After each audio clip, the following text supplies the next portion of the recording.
Hello, wonderful readers. I'm Lucy. I'm sure you have already heard enough nightmare mother-in-law stories, but I have a different story for you. I will tell you about my nightmare father-in-law, Ricky. My now husband, Evan, was actually my fiancé when this happened. We had been happily engaged for like 3 months when Evan came home to tell me this. "My dad wants to move in with us, Lucy. He said that he got evicted and had nowhere to go. I don't know what to do. I didn't say anything." "Oh, that's a pretty specific demand. Can't he just rent somewhere else? Why does he need to move in with us?" "I have no frickin' clue, Lucy. He said that he was low on money and couldn't afford rent right now. Maybe that is why he got evicted in the first place. I don't know what to do." Evan seemed to be at an impasse with his dad. Some background on Evan's family is needed for you guys to understand the situation better. Evan's parents are divorced and don't even talk to each other anymore. His mom walked out on his dad after years of verbal abuse. Ricky was somewhat of a staunch patriarch and always demeaned women. I have met that man twice and understand why Evan's mom upped and left. Now, Evan grew up in both his mom's and dad's household. His dad was very controlling and never let Evan show his emotions. A lot of other things happened which ultimately made Evan go low contact with his dad. His father, of course, doesn't think he is the problem. He thinks that Evan is just weak. When suggested therapy, his dad simply said that men don't go to therapy. You get the picture now. They talked very rarely, but Ricky had been reaching out more often after my engagement with Evan. It was kind of suspicious. I will say that I wasn't exactly thrilled at the idea of Ricky living with us. I owned my house outright, and I didn't want some patriarch trying to order me around. But I also wanted Evan to try and see if his father had changed, so I said, "You can let him stay here for some time, Evan. Make sure he knows that it's not permanent." "Are you really okay with that, Lucy? I don't want you to be uncomfortable and miserable in your own house. You know how my dad can be." "I know, Evan, but it's been years and it looks like he is trying to make amends with you. Just give him a chance and see. That way you can always say that you tried." "All right, Lucy. I'll tell him that he can stay for a few months, but if he tries something stupid, you will tell me and we will kick him out." So Evan decided to give his father a chance and told him to stay with us. His father was elated and thanked him for his assistance, but his mother had personally called me up and told me that it was a good idea. That made me very scared. But I didn't stop the move. I knew that I wasn't really going to be bullied out by Ricky no matter what. Besides, my soon-to-be mother-in-law also offered to help if I needed to deal with Ricky. I was confident that everything would turn out fine and there wouldn't be many problems. Oh boy, was I wrong. Ricky moved in with us and immediately started to criticize my decor. He loved the house, but he hated the decorations I did inside. He turned up his nose and said, "Who the hell decorated this house? I'm guessing it was you, Lucy. No man would live in a house like this." Yes, it was me who decorated it. Evan told me to go ahead and do what I liked. He didn't have any preferences. "Oh, please. I know you pressured him into this. Evan has been acting differently and forgetting that he shouldn't be manipulated by any woman. But that would change soon. I have come here to make sure you don't take advantage of him anymore." "I'm not sure how I am manipulating my fiancé in any way, Ricky, and I would really appreciate it if you don't speak to me like that." Ricky simply ignored me and went about his way. It was bizarre how rude he was to me when I was home. He kept ordering me to cook for him and bring him stuff. I am not a homemaker and actually work from home, but Ricky treated me like his personal assistant. Eventually, Evan noticed these things and told his dad off. He said, "My wife is not your servant, Dad. You need to stop ordering her around. You are a grown man and perfectly capable of doing things on your own. Women are meant to take care of men. You've been giving your fiancée too much priority, Evan. And you aren't even married yet. Look how she complained to you, and it has only been 2 days." Lucy didn't complain to me, Dad. I can see how you have been ordering her around. Besides, I'm her fiancé, and she has every right to complain to me about people making her uncomfortable. What has gotten into you, Evan? You should let her know her place. Pampering her and shielding her is not a solution. She will end up being in control of your life and take everything from you. One of these days you will wake up and realize what a gold digger your fiancé is, and you will be sorry. I will say this once, Dad. You will never speak about my fiancé like that. She is not a gold digger, and you will not insult her again. This is not your house, so you don't get to say what happens here. You are a guest, and you need to remember that. Don't take our generosity for granted. Ricky seemed taken aback by Evan's behavior. He shut up really quickly, but was red with anger. I was baffled to know that he expected me to be at his beck and call like a servant. I was already starting to question my decision, and so was Evan. We talked about the situation and decided to give Ricky a little more time to adjust. The next few days were slightly better. Ricky still ordered me around, but not as much as before. However, I often saw him try to move furniture or take down my decorations. I simply didn't want an argument with him, so I avoided a confrontation. But that was a mistake on my part. About 5 days after Ricky moved with us, I came home to my bags packed and out on the patio. I was out grocery shopping and had no clue why my stuff was sitting outside my house. I rang the doorbell and Ricky came out with a smug look on his face. I was honestly pretty confused about what was going on. Evan had already left for the office, so I had to talk to Ricky to figure out what was going on. I said, "What is this, Ricky? Why is my stuff outside? Did you do this?" "Oh, yes, it was all me, Lucy. I had to make sure you don't make excuses to go inside when I tell you what I'm about to tell you." "I am honestly very confused, Ricky. You need to tell me what the hell is going on." "Well, I'm kicking you out of my son's house. You will leave and find a different place for yourself." It took me a while to register what he was saying. It was simply too bizarre and sudden for it to make sense to me. I was already feeling uncomfortable with the fact that Ricky went through my stuff and packed it up for me, but the most upsetting fact was that he was trying to kick me out of my own home. I also didn't miss how he called it his son's home. Everything just made my head spin. I looked at Ricky and said, "You have to be kidding me. What the hell are you even saying?" "You heard what I said, Lucy. I'm the head of this house now, and I won't allow a gold digger like you to stay here anymore." "You are freaking crazy, Ricky. This is ridiculous.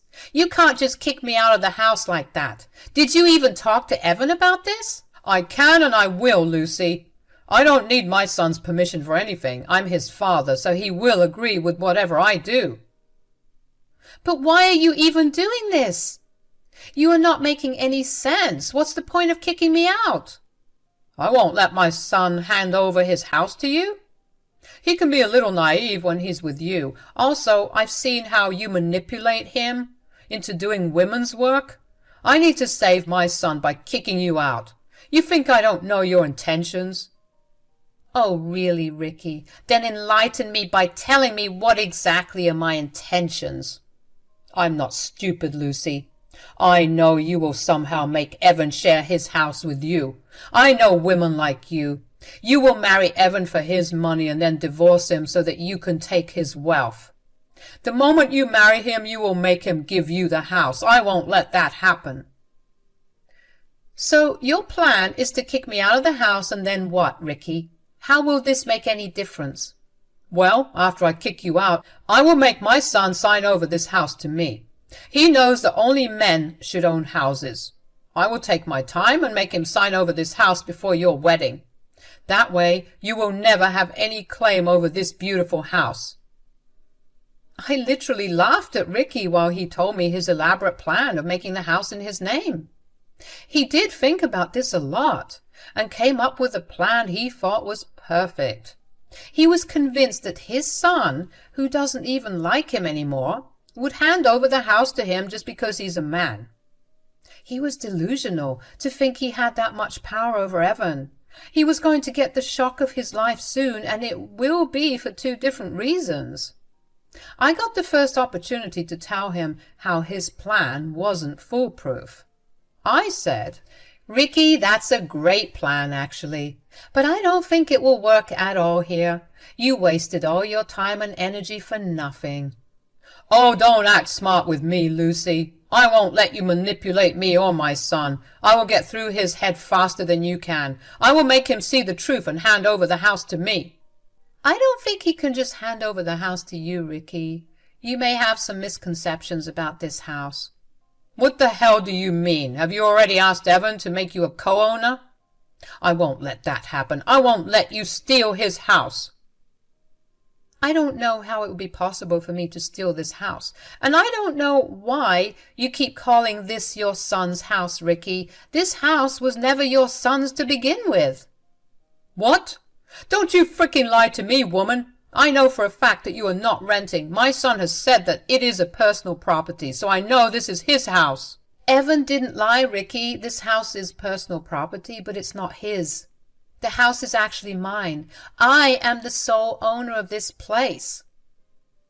My soon-to-be father-in-law looked shocked when I revealed the truth to him. It was like he couldn't comprehend what I had just said. My super-patriarchal father-in-law couldn't believe that a woman, especially like me, could even own a house like this. For a moment he stood there in shock, but then he surprised me by bursting into laughter like I had told a joke. He said, "That was a nice one, Lucy. You are a funny woman. But you are also delusional. This house is not yours. It belongs to my son, and, like I said, I won't let him hand it over to you." "I'm not joking with you, Ricky. If you just let me inside the house, I can even show you the proof that this house belongs to me.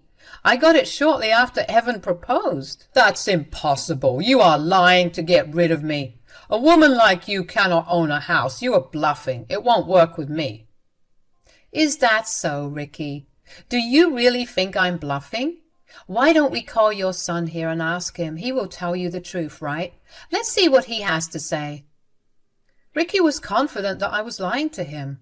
In his smugness, he told me to go ahead and call Evan. I immediately called Evan and told him that he needed to come home immediately. Evan was a little concerned and got to the house in record time. When he got out of his car and walked towards us, he noticed my bags outside. He looked really confused about why my stuff was lying around in the front yard. He walked up to us and said, "What happened? What's going on here, Lucy? Why is your stuff outside?" "Well, your father had the bright idea of kicking me out today. He even kindly packed my bags and brought them outside so that I won't waste time packing." "Wait a damn minute. My dad did what?" Evan was genuinely surprised and super angry.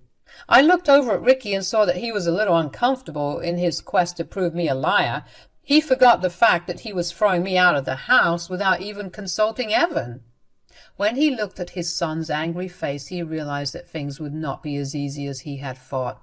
He quickly took hold of the conversation and said, "Evan, I promise I have a reason to do this. I know I should have talked to you, but I am the man of this house now. I did what I thought was right." "What bullshit are you talking about, Dad?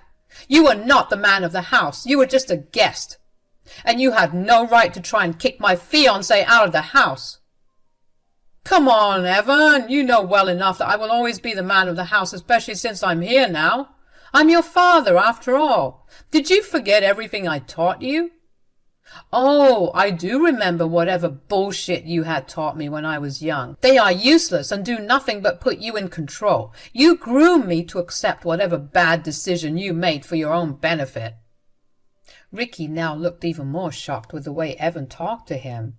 I was so freaking proud of my fiancé. I didn't even have to say anything at all. He was super angry at Ricky and lashed out at him for trying to kick me out. And he got even more pissed when Ricky tried to sort of discipline him and claim to be the man of the house. Ricky was now visibly shaken and said, That's no way to talk to your father, Evan. This is not what I taught you. I see that your fiancée has already started to turn you against me. Now I'm even more convinced that I'm doing the right thing in throwing her out. No one has taught me anything, Dad. I realized a long time back what a selfish and egotistical jerk you are. And you have no right to throw my fiancé out. How the hell do you think this is okay? Why do you think I will support this? Evan, you need to hear me out. This woman is already poisoning you against me. I'm seeing this with my own eyes. Eventually she will marry you and make you hand over this precious house to her. You will lose, Evan, and I am trying to avoid that. Oh, really, Dad? You seem to have the exact idea of how Lucy will make this house her own. Listen to me, Evan. Let's kick Lucy out, and then you can sign over the house to me. That way, your house will be safe, even if Lucy tries to divorce you. Ricky thought he was being smart in his explanation. Honestly, I still couldn't understand if he was that dense or just seriously messed up in the head. He didn't even stop to think how his son would react to his grand plan. He was just so sure that his son would agree with him and throw me out. Well, he looked really shocked when Evan practically yelled at him and said, "How dare you even suggest that my fiancée is a gold digger when it's you who wants to take the house? You made this grand plan just so you can make this house yours. Am I right, Dad?"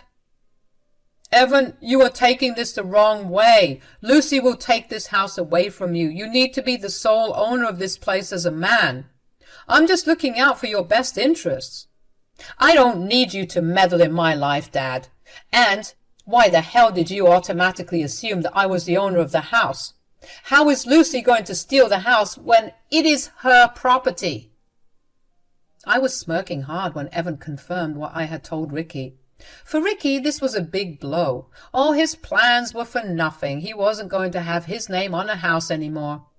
His dreams had been crushed. Ricky was now feeling a little shaken and couldn't understand what he should say. He looked at Evan with a dumbstruck expression, willing him to say that he was joking. I decided to do a little victory dance in my head and poke fun at Ricky, saying, "There you go, Ricky. Your own son cleared it up for you. This house is mine and not his." "That is impossible. Evan is lying to protect you. You are not capable of buying a house." "Oh, shut up, Dad, for God's sake. Lucy's perfectly capable of buying a house on her own. She doesn't need to steal it from someone like you had planned. Looks like we should be throwing you out instead of Lucy." Ricky was now visibly panicking at this suggestion. He was kind of scared that we would throw him out after this incident. He was with us for only 5 days, so it's not like he could claim tenancy or something. Ricky knew he was in deep shit, so he tried to deflect and make it seem like it wasn't a big deal. He laughed nervously and said, Now, don't joke with your poor father. We don't need to do anything drastic." "Oh yes, we definitely need to do something drastic, just like you did. What's the matter, Dad? Can't take the same treatment that you dish out?" "Come on now, Evan. This is just a simple misunderstanding. Your fiancée is very smart with money. I'm impressed with her." "I don't think she's really impressed with you, Dad, especially since you didn't even apologize to her." "Oh, right. I'm sorry for the misconception, Lucy. You can come right back in. This is your house after all." Ricky was now changing his tactics because he had no place to go. I could feel his nervousness and was kind of feeling good about it. But if he thought I was going to let him get away with this behavior, he was dead wrong. And I didn't buy his apology at all, so I hummed in response and said, "I don't know, Ricky. You were right. I can go back into the house since I own it, but I don't think you can." "What? What do you mean, Lucy?" "The fact that you just tried to kick me out isn't sitting well with me. You also touched my stuff without my permission. I don't trust you around my house anymore." "Oh, come on, Lucy. It was a simple misunderstanding. Don't make it into a big deal. Let's just go back in and forget what happened. I already offered you an apology. Am I right, Evan?" "I don't think your apology would make a difference anymore, Dad. You crossed your limits and showed us exactly who you are. I don't want you in the house either, but it's Lucy's decision to make. What do you say, Lucy?" "Well, I say that you are not welcome to stay at my house anymore, Ricky. I will be respectful towards you and let you pack your own stuff, but I want you out today. You are not welcome to stay here. In fact, you are never welcome to come back here for any reason." Yes, I was kicking my soon-to-be father-in-law out of my house. What he did was unacceptable, and I wasn't in the mood to give second chances. His own son didn't want him around the house either. That sealed the deal for me. I was proud of Evan for standing up for me. However, Ricky was not in a good position now. He was really anxious and kept telling us that we were making a big deal out of nothing. Ricky tried for a few hours to change our minds. He kept pleading with me and asked for forgiveness multiple times. It was somewhat satisfying to see him ask mercy from a woman. Serves him just right after the stunt he pulled on me. He also tried to make Evan change his mind about kicking him out. After a while, I and Evan both got tired and threatened to call the cops if he didn't leave. That got him up on his feet and right into packing. When Ricky was finally leaving with his stuff, he looked miserable and hung his head in shame. As a final parting gift, we told him never to contact us any more. Evan went one step ahead and uninvited him from his wedding. Ricky once again pleaded with us for a second chance, but it was just not happening. He went on to live with a sister of his who doesn't take his shit at all. She came to our wedding, Son's father-in-law, and told us how he had been schooled into submission at her house. He is now living a miserable life, working a low-paying job and being dependent on a woman.